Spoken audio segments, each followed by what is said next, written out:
Soy Eddy Warman y estamos de regreso en 88.9 Noticias, información que sirve. Estoy con Paul Hobbs en su viñedo. Él es uno de los más importantes desarrolladores, productores, asesores, expertos en el vino. Hoy he venido a visitar en Sonoma su viñedo sensacional y me hizo un favor de presentarme a un mexicano muy exitoso que es Ulises Valdés, un mexicano que hace varios años vino a trabajar el campo y hoy es dueño de uno de los vinos más importantes, más apreciados, reconocidos y una gran extensión de viñedos, trabajando con Paul Hobbs. So, thank you very much, Paul, for host us here. Thank you, Eddy. Y muchas gracias, Ulises, de venir, de tomarte el tiempo en este día y acompañarnos en esta entrevista.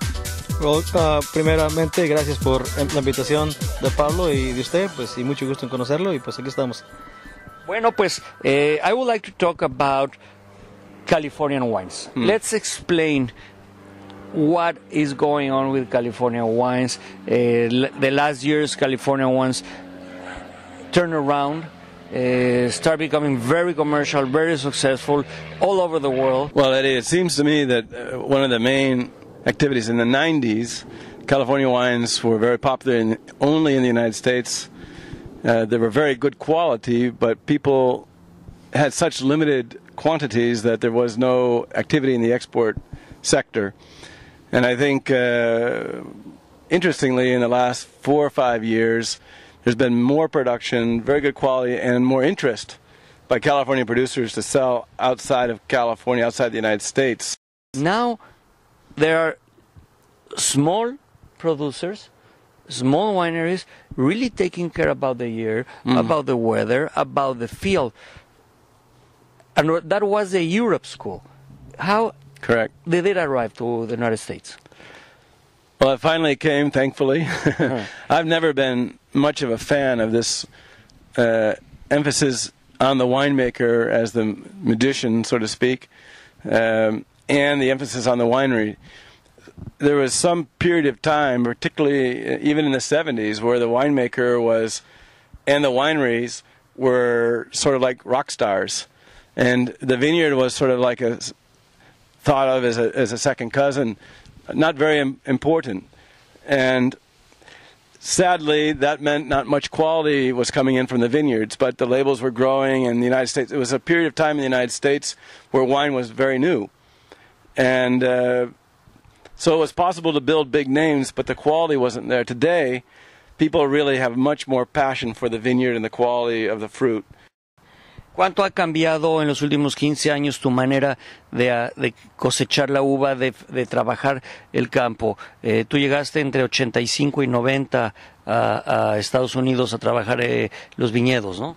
Exactamente, yo llegué aquí en noviembre del 85, de 16 años, y es lo que sabía hacer, porque vengo de mi rancho. Lo único que sabía hacer es eso. Empecé a trabajar desde este tiempo en la agricultura, pero era otro tipo de agricultura. Era el tipo de agricultura que era toneladas. Lo importante era tonelada. Vendíamos a ciertas guanerías, varias guanerías que todavía siguen casi el mismo ritmo, pero eso era. Yo crecía, mirábamos en tonelada como cualquier otra persona. Para el pescador lo mejor es muchas toneladas. Entonces yo en el 2002 fue cuando conocí a Paul Hobbs y a otras personas grandes en la industria del vino. Entonces es cuando yo me sentí como en una Y, y me voy a la derecha, me voy a la izquierda, y creo que tomé el camino de la derecha, que fue el mejor, aprendiendo aquí de Pablo. Let's talk about this year against the last 3 years. Weather has been changed, technology advanced, GPS, satellites, fertilizers, sustentability. Where are we located in all these points?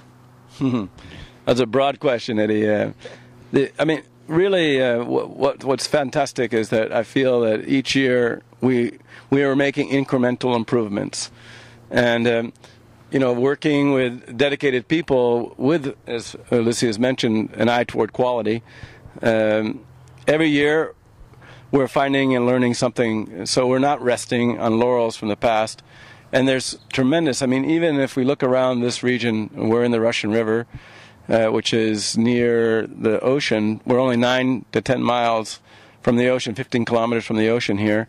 We know we're in a cool region. This is a region ideal that we found for Pinot Noir and Chardonnay, but the diversity of soils, the different types of rootstocks, the clonal material for growing, which type of Pinot Noir, should it be a clone from France or something that's selected out of a neighbor's vineyard, and on what rootstock would it be grafted and what spacing and so on, extremely important. And I agree, the soils, the matching of the soil climate, exposure, all these things are a fairly complex game of chess. Estoy con Paul Hobbs, con Ulises Valdés, han hecho un trabajo estupendo. Si usted viene a California, tómese el tiempo de venir a los viñedos. Yo he criticado, I said that I criticize a lot the Californian wines, I told you once. Yes.